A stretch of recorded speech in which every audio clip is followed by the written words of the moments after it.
불안은 마음이 편치 않은 상태이다. 안전하지 못한 상태를 감지하게 되면 자신을 지켜야 한다는 신호로 불안감을 느낀다. 이런 일시적인 불안도 있지만 습관적인 불안을 호소하는 현대인이 늘고 있다. 힘겹도록 살면서도 뭔가 부족하다는 죄책감과 더불어 현재와 미래가 막연하게 불안하다. 유버전이란 인터넷 성경 사이트에서 2018년도에 사람들이 가장 많이 읽은 성경 구절로 이사야 41장 10절을 뽑은 것을 보면 사람들은 안전을 더욱 갈망한다. 두려워하지 말라, 내가 너와 함께함이라. 놀라지 말라, 나는 네 하나님이 됨이라. 내가 너를 굳세게 하리라. 참으로 너를 도와주리라. 참으로 나의 의로운 오른손으로 너를 붙들리라. 요한복음 10장은 9장과 연결되어 있다. 바리새인들은 날 때부터 안 못 본 청년을 안식일에 고쳤다는 이유로 예수님을 고소하려 했지만 실패했다. 다른 무리보다 예수님을 더욱 심하게 공격했던 바리새인들, 그 이유는 불안감 때문이다. 유대 사회에 예수님이 알려질수록 가여운 바리새인들은 누렸던 힘과 명성, 인기의 자리를 잃을까 불안했다. 불안의 근본적인 원인은 안전에 대한 불확실 때문이다. 믿음 없음의 다른 모습은 불안이다. 목자의 진정성. 진짜가 아닌데 진짜 행세를 하는 것을 가짜라 한다. 가짜들 중에서 진짜 찾기란 쉽지 않지만 진짜를 만든 사람은 단번에 구별해낸다. 내가 진실로 진실로 너희에게 이르노니 문을 통하여 양의 우리에 들어가지 아니하고 다른 데로 넘어가는 자는 절도며 강도요. 문으로 들어가는 이는 양의 목자라. 문지기는 그를 위하여 문을 열고 양은 그의 음성을 듣나니 목자의 비유이다. 양무리의 주인 입장에서 생각해보자. 양무리를 안전하게 지키기 위해 세 가지를 염두해야 한다. 양무리를 우리 안에 두어야 한다. 우리 안에 돌아온 양은 추위, 들짐승의 공격을 피해 안전하게 지낼 수 있다. 그리고 주인은 양 우리를 지키는 문지기를 두어야 한다. 문지기의 임무는 우리의 문을 지키는 것이다. 주인의 양이 아닌 짐승이 들어오지 못하도록, 주인이 정하지 않는 사람이 들어오지 못하도록 말이다.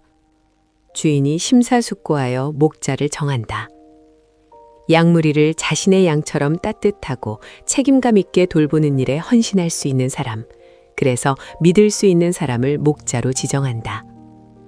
그리고 문지기에게 자신이 정한 목자가 누구인지와 우리의 문을 그에게만 열어줄 것을 당부한다.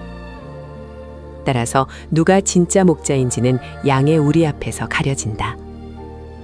문지기가 문을 열어주어 우리 안으로 들어가는 사람이 참 목자이다. 문지기가 문을 열어주지 않았는데 우리 안으로 들어가려는 사람은 주인의 양을 훔치려는 강도이다. 하나님께서 영혼의 주인이시다. 목자를 보내주셨다. 당신의 생명을 구하기 위해 자신의 생명을 아끼지 않고 영혼을 회복시키고 살찌우기 위해 말씀으로 영양분을 공급하고 세상 끝날까지 함께하겠다고 약속했다. 그래서 세상 사는 동안에도 풍성한 삶을 살 수 있는 것은 하나님이 보내주신 목자 때문이다. 그가 당신을 양의 우리 안으로 부르신다. 예수께서 이르시되 내가 곧 길이요 진리요 생명이니 나로 말미암지 않고는 아버지께로 올 자가 없느니라. 성령 충만했던 베드로가 참 목자에 관해 장로들과 통치자들에게 설교했다. 이 예수는 너희 건축자들의 버린 돌로서 집 모퉁이의 머릿돌이 되었느니라. 다른 이로서는 구원을 받을 수 없나니 천하 사람 중에 구원을 받을 만한 다른 이름을 우리에게 주신 일이 없음이라 하였더라. 예수께서 하나님이 보내주신 유일한 목자이다. 하나님의 양이여, 스스로 목자라 칭하는 거짓 목자를 경계하기 바란다. 예수께서 오시기 전에도 거짓 선지자들이 존재했고 예수께서 세상에 계셨던 동안에도 거짓 선지자들이 활동했다. 세상의 마지막 때가 가까울수록 이들이 더 큰 영향력을 발휘하는 것은 이상한 일이 아니다. 거짓 그리스도들과 거짓 선지자들이 일어나 큰 표적과 기사를 보여 할 수만 있으면 택하신 자들도 미혹하리라. 2000여 년 전에 이 땅에 오셔서 십자가에 달려 죽임당하고 장사한 지 사흘 만에 부활하여 승천하시고 다시 오실 참 목자이신 예수께서 당신을 부르신다. 목자의 헌신. 2013년 여름 미국의 애리조나주 야넬힐로부터 거센 불길이 퍼질 때 산불을 진화하기 위해 19명의 특수 소방대원이 숲속으로 들어갔다. 바람을 타고 거세게 퍼져나가는 불길 앞에서 저지선을 만드는 핫샷이라 불리는 대원들이었다. 이들의 임무는 불길이 퍼져가는 방향을 찾아 미리 그곳에 도착하여 나무를 완전히 태워놓으면 불길이 더는 그곳을 넘어가지 않고 서서히 꺼지게 하는 일이었다. 안타깝게도 불길을 막지 못했고 전원 생명을 잃었다. 누군가의 안전을 외면치 못해 위험한 줄 알면서 그 일을 끝까지 감당하려는 이들을 우리는 영웅으로 기억한다. 탁월한 능력을 갖고 있다고만 해서 영웅이 아니다. 진정한 영웅은 헌신하는 사람이다. 예수께서 우리의 영혼을 구원하고 안전케 하시는 유일한 목자이다. 하나님께서 우리의 영혼을 예수님께 맡기셨고 예수께서 헌신하시기 때문이다. 성경에서 하나님이 누군가의 이름을 부르실 때에는 그의 존재를 잘 아신다는 의미가 담겨 있다. 목자가 양의 이름 부른다는 것은 양들의 특징과 형편을 애정 있게 보아왔기 때문에 잘 알고 이름을 기억하는 것이다. 양들의 형편을 부지런히 살피지 않는 목자라면 선한 목자가 아니다. 자기 양을 다 내놓은 후에 앞서가면 목자는 자기 양들을 우리 밖으로 이끌어낸다. 양무리의 배고픔과 갈증을 채워주기 위해 초장과 물가를 미리 찾아두고 인도하는 일에 헌신한다. 선한 목자를 따르기만 하면 무엇을 먹고 무엇을 마실까 걱정하거나 불안할 필요가 없다. 양은 다루기가 어렵고 지저분하고 게다가 고집도 세다.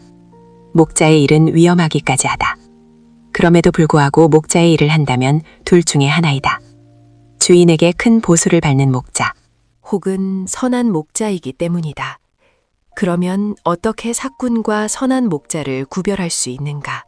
삭군은 목자가 아니요 양도 제 양이 아니라 이리가 오는 것을 보면 양을 버리고 달아나나니 이리가 양을 물어가고 또 해치느니라. 달아나는 것은 그가 삭군인 까닭에 양을 돌보지 아니함이나 위기 중에 사람의 진면모가 드러난다. 들짐승이 양 무리에게 올 때 월급쟁이는 양 무리를 두고 도망가지만 양을 지키기 위해 싸우는 이가 있다. 그가 바로 참 목자요 선한 목자이다. 소년 시절에 목자의 일을 하는 동안 사자와 곰과 싸워 양을 지켰던 다윗은 그렇게 하나님이 영혼을 안전케 하신다고 고백했다. 내 영혼을 소생시키시고 자기 이름을 위하여 의의 길로 인도하시는도다. 내가 사망의 음침한 골짜기로 다닐지라도 해를 두려워하지 않을 것은 주께서 나와 함께 하심이라. 주의 지팡이와 막대기가 나를 안위하시나이다.